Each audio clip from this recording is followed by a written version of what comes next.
Welcome to another edition of Carnivore Radio, a special edition. I'm your host, Jeff Sherman, along with Dr. Eric Lopkin. And Dr. Lopkin, set it up for our listeners. Yes, we've got a interview that we did earlier this week with Stephen Babisi, who is a missionary involved with churches that are getting medical and food supplies to the people of Ukraine. We talked to him as well as Pastor Jan through a translator, and we're going to go to the interview.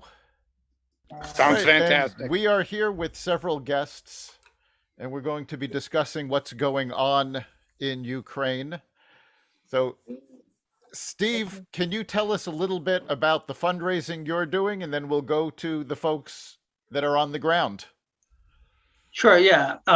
I'm a missionary with an organization called Rabboni's Love International, and I've been serving widows and orphans in the Odessa region for over 3 years.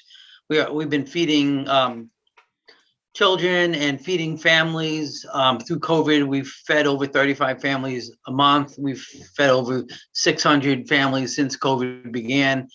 So we already had the ground running of feeding people.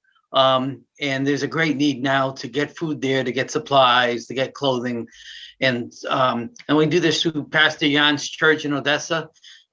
And so we're just raising funds. We're looking to raise $50,000 to help the people of Ukraine and the people of Odessa get all the supplies and the materials that they need to help sustain them through this horrific event. Great. And why don't you introduce our guests? Just with us is Pastor Jan. He is the lead pastor of Church of God of Odessa. And Shazana, not only is she my translator, but she runs the children's ministry and she does so many things in the church. She's like Jan's second right hand. So she's very valuable to us. Welcome. We're so glad to have you both. Without a doubt. So, no to start question. off with, can you tell us where in Ukraine you are?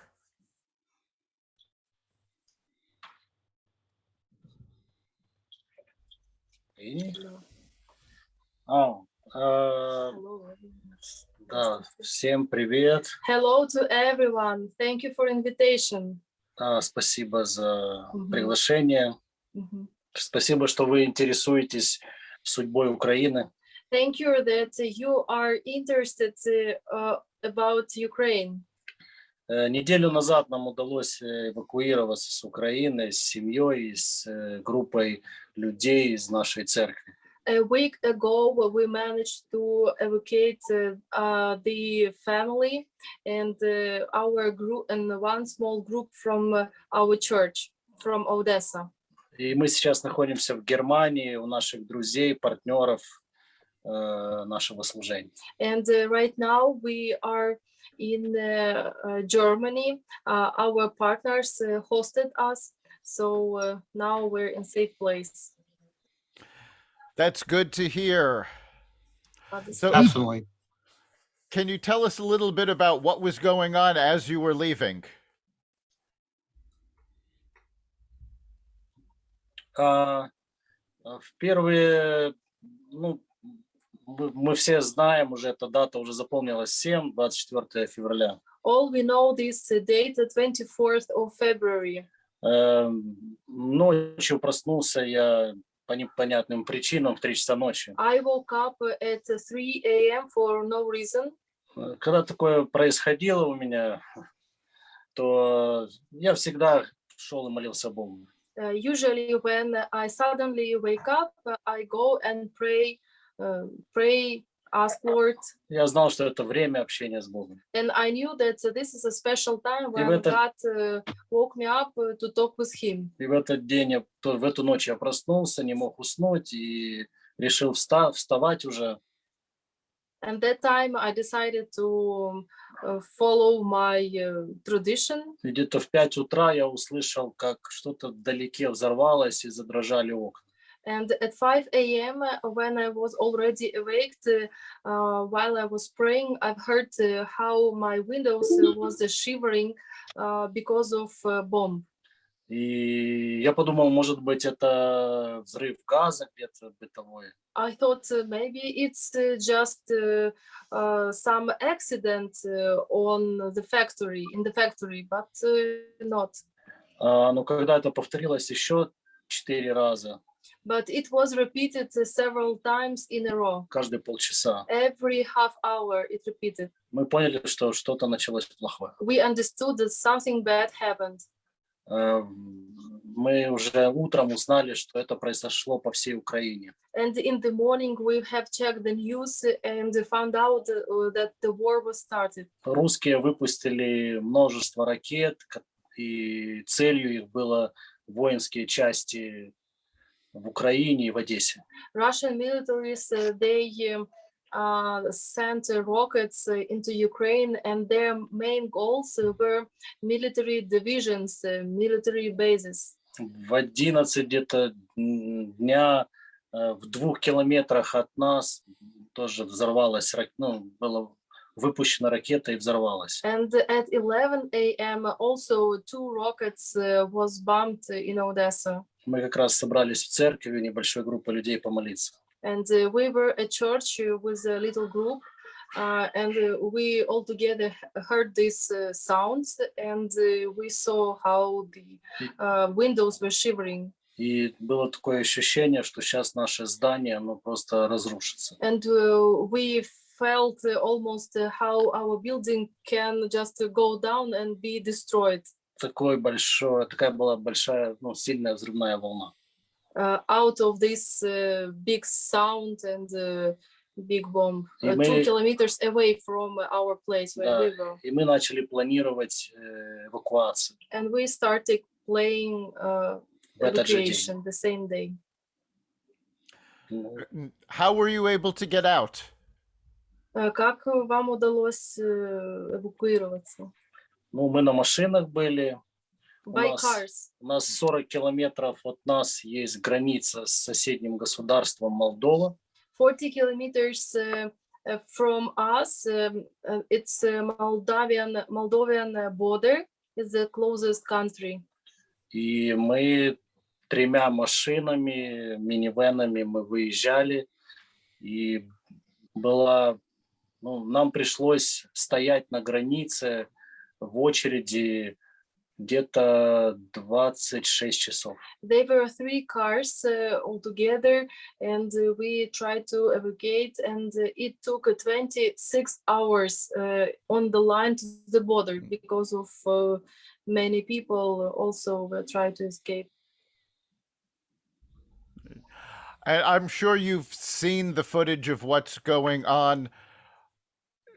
Did you think that the Ukrainian fighters would be able to last this long? Вы видели, что происходит? Вы верите, что украинские войска продержатся так долго? Конечно, мы верим в то, что нам Украине удастся отразить эти атаки и выгнать врага с нашей территории. Of course, we believe, we know that very soon Ukrainian soldiers they will resist Russian army, and we will win this war. Я думаю, что Россия даже не ожидала, что такое сопротивление окажет украинская And армия. I think that Russia didn't expect that our Ukrainian soldiers are well prepared and well equipped. So, what would you like to tell the world about what's going on? What do you wish that people knew about the situation? Миру об Украине, что они должны знать о ситуации в Украине сейчас? Что вы хотели передать? Я бы, чтобы самое основное, наверное, это то, что просто просьба ко всему миру о том, чтобы помогли Украине.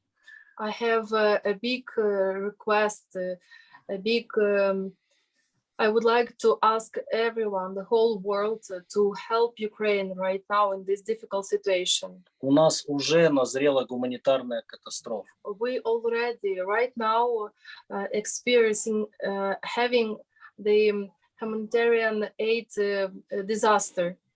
Ряд городов, они оказались в окружении и неделями просто у них не было поставок продовольствия и медикаментов. Many cities are surrounded and they are blocked and cut from supplements such as products, clothes, and the most important medicine. Да, мне позвонил пастор из одного из районов нашего, из одного из городков небольших рядом. One of the pastors from Odessa region called me recently. Он просил о помощи. And he asked for assistance. В магазинах нету продуктов. Because the market don't have any products. Поставки не производятся. No supplies. На заправке нету бензина. And the petrol station doesn't have oil or gas. И они не могли выехать даже куда-то что-то купить в других городах. And there is no opportunity to buy any products, no cars for transportation. И нашей команде удалось из Одессы 250 километров отвезти им машину продуктов, машин и топлива. And our cars, our ministry managed to deliver some food to the places that are cut from supplements. Если даже завтра закончатся военные действия, and even if tomorrow the war is finished, то еще как минимум год в Украине не будет хватать продовольствия, не будет хватать медикаментов. Minimum 1 year. There will not be enough products, finance to get it, even if we have it, and there minimum 1 year will be lack of everything. У людей не будет работы, чтобы зарабатывать деньги. People will not have working places to earn money. Потому что множество людей выехало.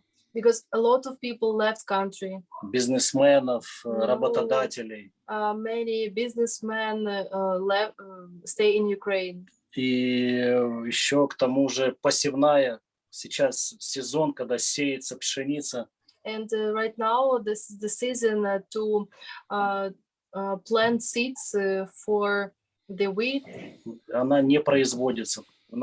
And now из-за fields военных действий. are empty because of no farmers can work on the fields during the war. Поэтому мы просим весь мир просто And we ask the whole world обратить на нас внимание, to pay attention on the situation, на эту ситуацию, да, и помочь нам пройти это. and to help to go through this Эту большую трудность, которая вот так this bad situation произошла у нас в that Украине. happened to us in Ukraine.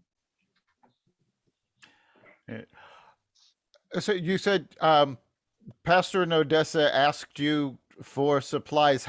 How are you getting supplies to them? Вы доставили им продукты. Мы загрузили, такой грузовой бусик, микроавтобус. We loaded the bus with products. Нам помогают сейчас из соседнего государства Молдовы.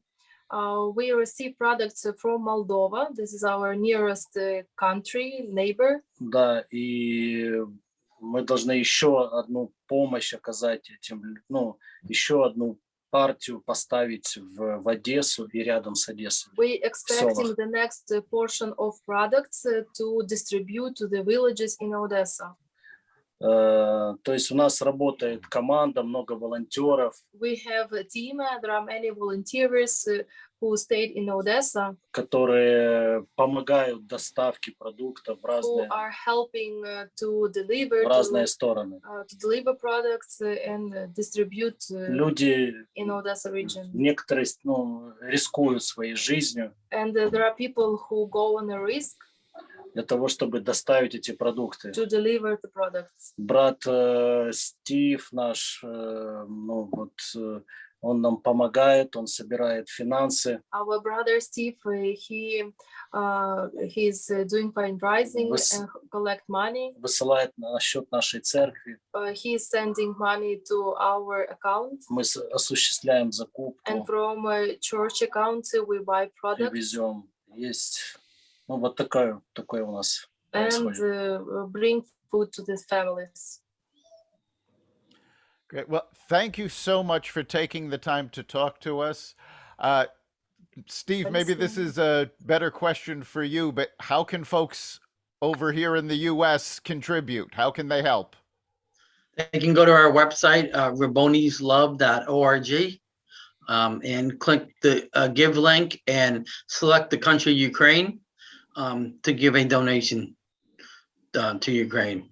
I want to advise people that their currency, now that they're in Germany, and a lot of the refugees have left, are in a much higher foreign currencies. So it's going to take a lot of resources to help even keep the refugees alive. So, and we're building homes for these refugees out of shipping containers. So, a lot of resources are needed, but it takes about $10 to feed one person for the week. So no amount is ever too small. Great. Thanks for sharing that. And I just want to say that, our thoughts and prayers are with you, and hopefully we can help end this soon and get support to the folks that need it.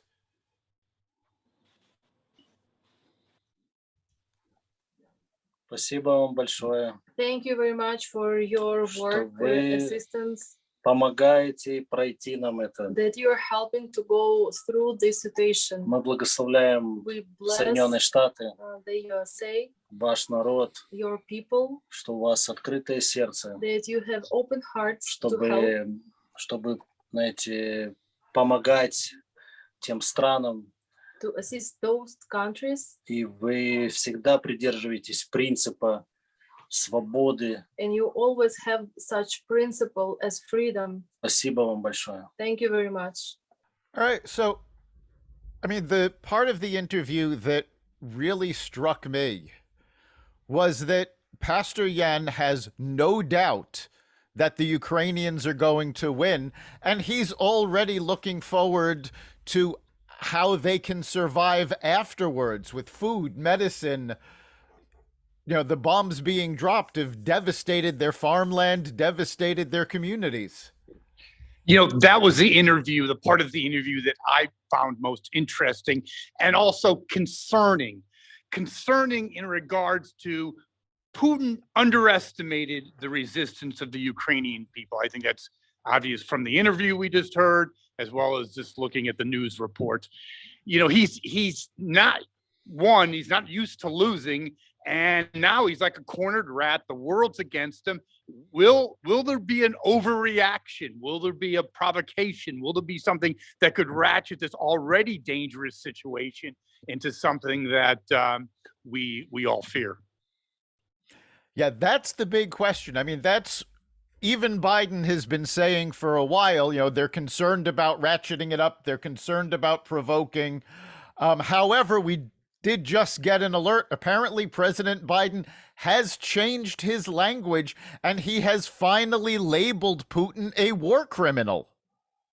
Which is deservingly so. What's going on in Ukraine is worthy of him being a war criminal. And I don't want to harp on our initial point, but, as he becomes more isolated, as he's, condemned as a war criminal, what does he do? And then what happens inside Russia? Do the oligarchs, do others as a military take him out, especially if he loses? Well, we've already seen, I believe that at last count, there were over 4,000 people in Russia that were arrested for speaking out against the war. And I'm sure most of our listeners have seen the footage of the news editor that went on the live broadcast with a sign saying "Stop the war." She disappeared for a while. She did reappear in court, and now she has been sentenced to 15 years in jail for speaking out against the war. So, I mean, Putin's definitely fighting this on two fronts. He's got his own people that are starting to fight against him. But let's be honest, Dr. Lopkin, he cannot survive a loss. No. I mean, there's no quarter for him. No, there isn't. If Putin does not win this war, his people will remove him. The international community will remove him. So, I mean, he's done. And quite frankly, at this point, I don't see any way he can really win. Oh no, it's a great point. It's how you define a victory. I mean, even if he, let's say, has a military so-called initial victory, he's going to have an insurgency that would make Afghanistan, it would harken back to Afghanistan a la 1980s. Absolutely. And there's actually speculation that Putin expected this to go the way of the U.S. withdrawal in Afghanistan. He was thinking that his forces were the Taliban and they were just going to walk in and take over the Ukraine. And clearly he underestimated the will of the Ukrainian people to fight. And again, as Pastor Jan said, they fully expect to win. Oh, and also, I like that point, but he's also overestimated the enthusiasm of his military. There's reports of, self-sabotage of vehicles, reluctance to fight. Don't you think he overestimated the enthusiasm on the other side? Well, messages have gotten out from the Russian military, in particular, mostly the soldiers writing their families. And they've been telling their families they didn't know they were going to war. They were told they were going to be on military maneuvers and then all of a sudden found themselves invading Ukraine. So the soldiers weren't even told what was going on.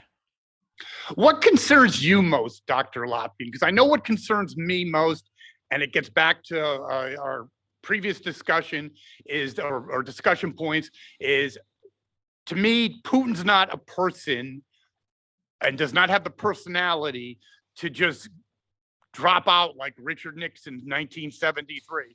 I mean, what is the end game? I mean, for him, it's almost like a Hitler-esque. It's either he's in charge or Noah's in charge, literally. Yeah, that is the big worry, is that when he realizes he cannot win, when he realizes that the world is stacked against him. I mean, basically, at this point, he has Iran and China on his side, and there's teetering. And there's questions about China's commitment to Russia, because now they're actually facing uprisings against the Chinese people in the Pacific with Australia. We're sending troops to Australia now because there's conflict there between Australia and China. China doesn't honestly think they can just walk into Taiwan anymore. They've seen the world will line up against them. So if Putin finds his back against the wall with no real allies, I am concerned that there is no one in the room to keep him away from the big red button. That's the point. Yes. And you had another really good point, and that's Taiwan. I think there was a game plan, maybe not formally documented, so to speak, but Russia moves into Ukraine. It's a cakewalk, signals weakness by the West. China moves into Taiwan. I think this did the opposite, Dr. Lopp. I think it's more than a huge red flag. It is. I think China will take a second look before simply invading Taiwan. And in all fairness, the credit for all of this has to go to Zelensky. He stepped up. He has become this generation's Winston Churchill. He motivated the Ukrainian people. He's inspiring the world to focus on stopping Russia once and for all. Putin has long said he wants to reassemble the Soviet Union.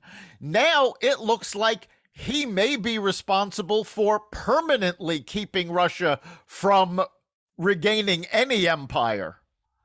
True. Another concern I have, and I love your comment on this, is I hope we don't get a piling on. Things are not going well for Putin in Ukraine. They continue, let's just say, in the next couple of weeks to go worse and worse. Politics. People like to jump on, join the bandwagon. That's also dangerous, isn't it? It is. And I mean, we are facing, honestly, an unprecedented situation. There have been a lot of comparisons to World War II, but this is very different. One, we've never had to deal with a really rogue nuclear power before. And two, we've got multiple skirmishes popping up. We've had Iran firing missiles into Iraq. We've got everybody was keeping an eye on China and Taiwan. We don't know what North Korea is thinking right now. But even though they're sort of loosely connected, Russia, Iran, and China especially, there isn't a formal alliance. They're not coordinating these attacks. So we're actually looking at multiple fronts, multiple sides. It's a unique situation that we have never faced before. Okay, never faced before is the operative word, so to speak. Isn't it some of this decline, weakness of the West? Oh, absolutely. None of this would have happened had the West been perceived as still as strong as it ever was. The woke military. Yeah, the woke military, the reports that our Navy is not prepared for combat, Biden's disastrous withdrawal from Afghanistan, and the fact that Biden wanted to appease the Iranians for the treaty. The Biden administration also got back into a Russian weapons treaty that Trump pulled out of. There was no coverage of this. I didn't even hear about it till just recently. Biden sort of snuck us in, and then Putin ignored the treaty anyway. Yeah, I mean, signing these, re-entering these treaties with Iran, with Russia, having Russian, moderate or intervene between us and Iran. It's something out of a bad, cheap novel, actually.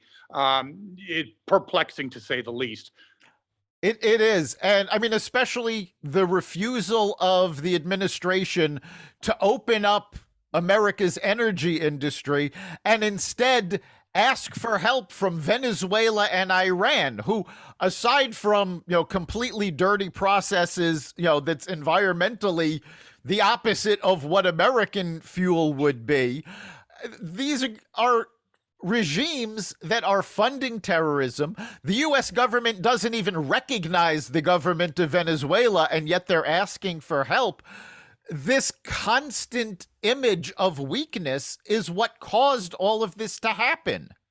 But it's also a sign of mental retardation. Like, you got Pete Buttigieg, right, saying, not, in other words, just like the left, no bad situation cannot go exploited. You have to exploit every bad situation, either domestically or internationally.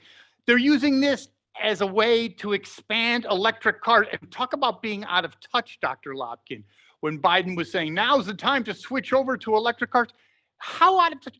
I just bought my car a year ago. What am I just going to sell it? It would have no value because no one wants a gas car in their world, in their mind, and just go out and buy a Tesla for $50,000. No big deal. Of course, when most families are actually struggling to put food on the table because of the increased fuel prices, the administration's solution is, go buy an electric car.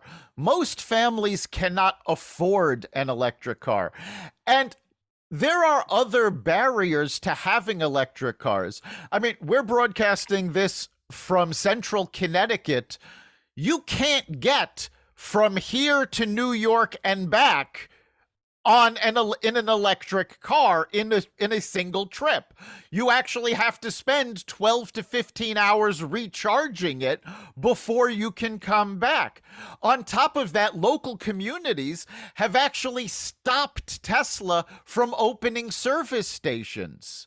So local areas are actually making it harder for you to get an electric car, while the administration is pushing, oh, yes, we need electric, we need electric. Well, there's also the bigger issue historically, the left shutdown of the nuclear power industry, because everyone has this vision that you just plug an electric car in and it comes from the sun or something. No, it depends on how clean the grid is. A lot of our grid isn't that clean thanks to the destruction, in part, of the nuclear industry back in the 70s and early 80s. I mean, a lot of our electricity is fueled by coal. That's not exactly clean.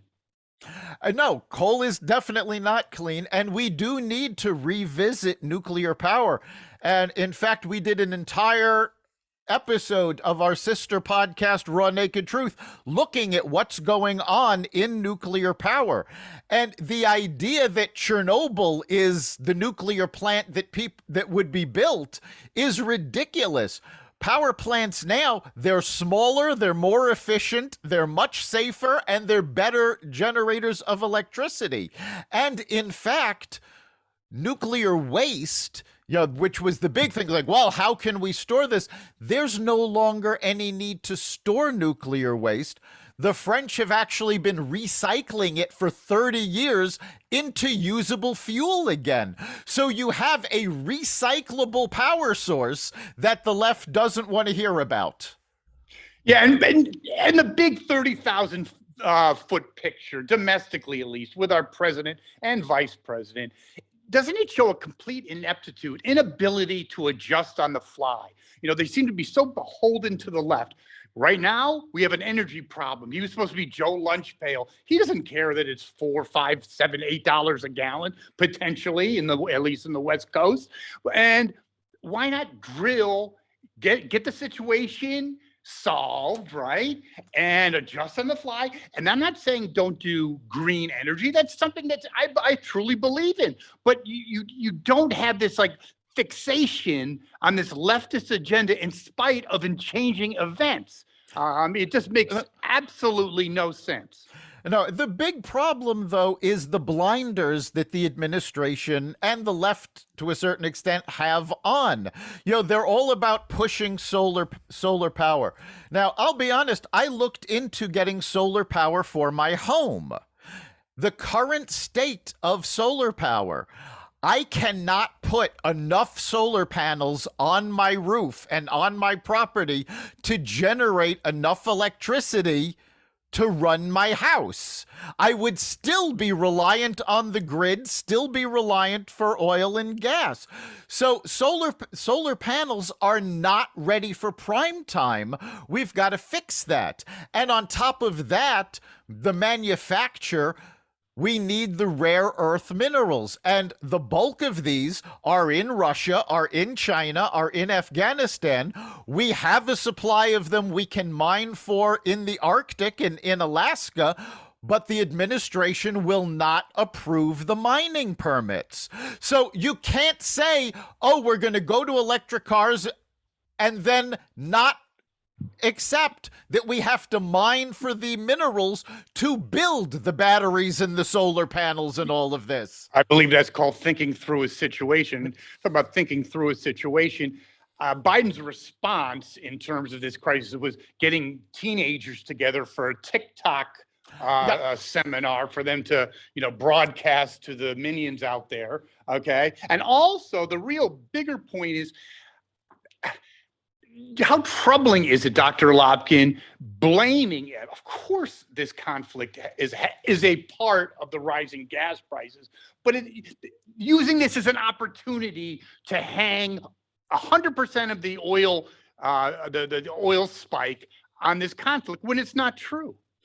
It's a lie. Well, it is a lie, and I think Biden is being pushed into accepting what he has to do. I mean, originally he wasn't going to ban Russian fuel, and bipartisan Republicans and Democrats went, no, you're going to ban it. And finally he came along. blaming Putin for the gas prices and for inflation, Obama's Treasury Secretary came out and said, no, inflation is the fault of Biden and he has to own it. So it's the Democrats that are coming out and saying, no, and let's be honest about this. A lot of the reason they're coming out against Biden is because they don't want to lose their re-elections in November. But the fact that they are coming out and pointing out that he's wrong and he needs to change direction, and little by little, he's giving way on certain issues, I think that really shows that the Biden administration is out of touch. But there is a big part of the Democratic Party. And honestly, I think that part of the party is led by Joe Manchin and Kristen Sinema that realizes the party is in trouble if they don't listen to the American people. No question. Manchin, I heard him on an interview the other day. He was talking about energy independence. He was talking about all the things we say on this podcast and other conservative media does. I think, good. This is a question, for food for thought. Does this spark I'll say, more centered revolution in the Democratic Party? I think it does. I think it's very possible. I mean, we've spoken about this on past podcasts, how Bill Clinton, in his first 2 years in office, was the darling of the left. And when he got shellacked in the midterms, went, okay, we have to switch direction. We have to move towards center. So there is precedent for a left-leaning administration to start listening to the American people and switch towards the center and work towards more bipartisan goals. Now, will it happen this time? I hope so. I don't have a lot of faith that he wants to change, but hopefully they'll realize they don't have a choice. They have to listen to the people who elected them. Personally, I think he's and his administration is 100% incapable of that. My real point was Manchin, Sinema, and others being the nucleus for a more centered rebirth of the Democratic Party. It's gone the AOC squad for survival alone, for electability. You looked at what happened in the early 70s with the silent majority. I mean, you're looking at an implosion, which is going to be reflected in the midterm. So Biden and his administration, zero hope in them changing at all. I was more thinking about the Democratic establishment overall. Well, it's definitely possible for the Democratic establishment to move more towards the center. And in fact, between expected Republican victories in the midterm elections and the more centrist Democrats that finally seem to be stepping up, there is a strong possibility that come January, there will be a bipartisan effort of the centrists and the Republicans to repeal a lot of what Joe Biden is doing, because there will be enough of them to have a veto-proof majority. No question. It'll be exciting time. My last little point, Dr. Logan, by the way, amazing interview, great show, like really groundbreaking, is that, when you talk about the political upheavals and turmoil in the Democratic Party with Manchin and Sinema, but you also have it in the media. You have liberal from the Comedy Central turning on Biden. You have others, noteworthy liberals in the entertainment industry. Bill Maher had in his show said, no, inflation was happening before this war. So things are happening. Yeah. I mean, a lot of people, unfortunately, get their news from entertainers. Bill Maher has stepped up. He has called out Joe Biden when he's lied. Trevor Noah, on a recent Daily Show, actually said that the odds are none of this would have happened had Trump been reelected. Now, Trevor Noah, aside from being, fairly liberal, he hated Trump. So the folks in the media are starting to realize, you know what? Not only did we back the wrong horse, we can't cover for him anymore. We've got to start bringing America back together, because even though Biden campaigned that he was going to unite the country, he has actually done more to tear it apart. And I think there's an underlying selfish and financial issue as well. The country does not support him. Wrong direction, right direction. I think wrong direction's in the high 60s. That's unheard of. So I think for their own survival, you'll see when the transition happens at CNN, it's going to be, I believe, a more centrist type of media outlet. And I think, it's just for their very survival. Yeah, in a recent poll, only 23% of Americans thought we were going in the right direction. So when you have that many people saying, no, this is wrong, yeah, people start going, all right, you know what? We better start listening. Well, we talk about Biden not having accomplishments. That's a pretty big accomplishment in my lifetime, 23% going in the right direction. I mean, they interview squirrels sometimes. My God. Well, great show, Dr. Lopkin. Thanks for that great interview. Thank you. It was great that we were able to get them. And we are going to keep the lines of communications open with these folks. So hopefully we'll be able to get them back and get updates on what's going on periodically. Thank you, Dr. Lopkin. And thank our listeners. You can catch us every week at the Carnivore Radio website, xvadio.com/podcasts, Apple Podcasts app, Google Podcasts, Spotify, iHeartRadio, Stitcher, Audible, Amazon Music, and wherever you find podcasts. And if you've got a topic you'd like us to look into, you can connect to us at xvadio.com/connect. Thank you, Dr. Lopkin. Thank our listeners. Take care. We'll see you next time.